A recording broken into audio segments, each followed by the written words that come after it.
let's talk about One Nation. They're making a big surge in the polling in South Australia. You've recognised that. They had a bit of a launch there over the weekend. Here's what Cory Bernardi, the former Liberal, now running for the upper house in South Australia, had to say. One Nation is different to the Liberal and Labor parties. We're different to the uni party, as I like to call them. We actually mean what we say, and we say what we mean. And I'm happy to say that our priorities are unashamedly the people of South Australia. Now, One Nation primarily are taking their polling support from the coalition parties, and I'm going to show some vision now that might interest you, Premier, because our Sky News cameraman has just managed to pick up some vision of Cory Bernardi drinking outside of the famous Exeter Hotel on Rundle Street with Liberal Senator Alex Antic, who's been rumoured to be a possible recruit for One Nation. He's always denied that, but that's an interesting pairing on Rundle Street, Premier. Oh, well, in politics, Chris, as you well know, you never say never. Just listening to Cory Bernardi there, he said, well, what makes him different is that he's for the people, which is, I'm pretty sure that's the reason why everyone decides to get into public life, even though I might disagree with them completely. But look, I think, you know, the rise of One Nation is worthy of recognition. I think it's worthy of contemplating what's driving that along. Could they take any seats from Labor, or they only come from the Liberals? Well, I think if you're a politician, if you're elected to Parliament and you think there's such a thing as safe seats these days, you are completely naive to what's going on in the world around us.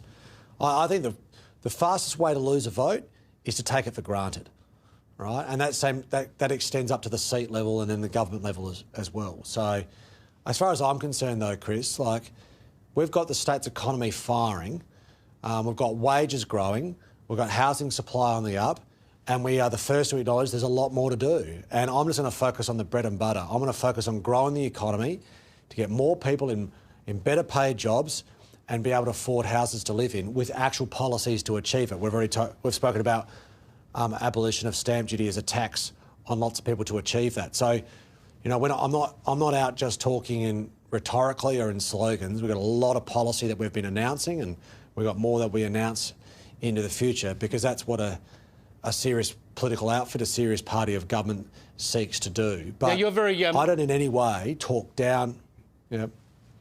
Yeah, sorry, there's a bit of a delay there. I didn't mean to cut you off. You're very pro-immigration, and you've criticised One Nation for some of what they've had to say on immigration. Are you concerned about the Islamic State families coming back into Australia? And if they do, would you expect that the federal government would alert you as a state premier to any ISIS families coming into your state?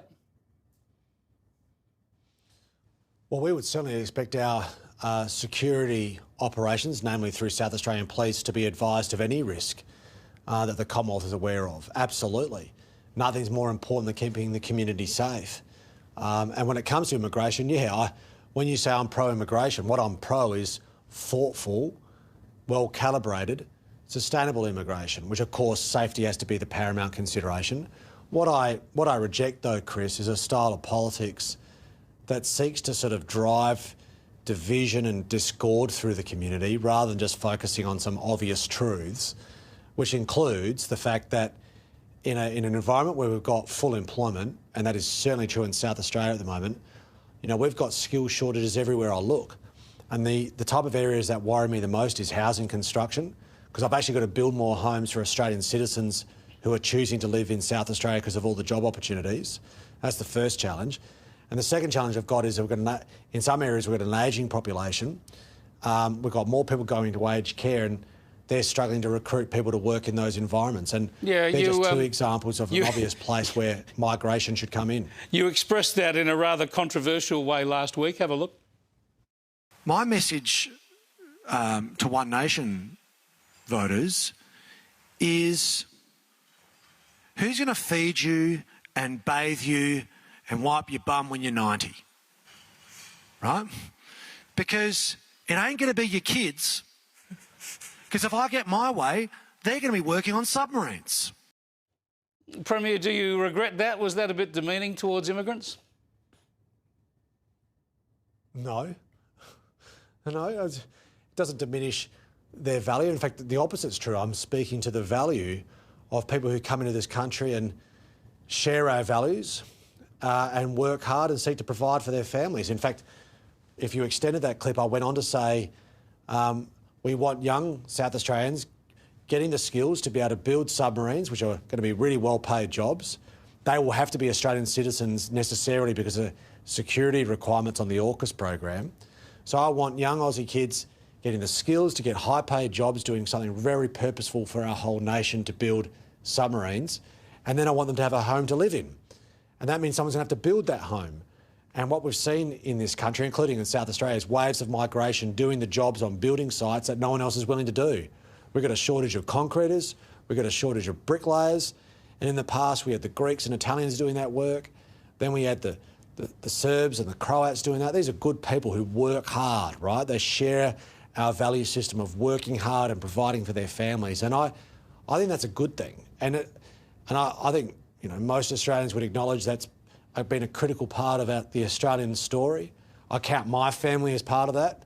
My grandfather was Lithuanian, and all he did, he came here and just worked his guts out so that his son, and then in turn me and my brother and sister had a shot in the world. And I think that's a good thing. And that's why I'm not adverse to just pressing back a little bit against this idea that all immigration's bad and just trying to divide everybody up. Let's just speak about it honestly and speak to the value that it has culturally, but also economically, particularly in an environment of full employment where we need people building houses.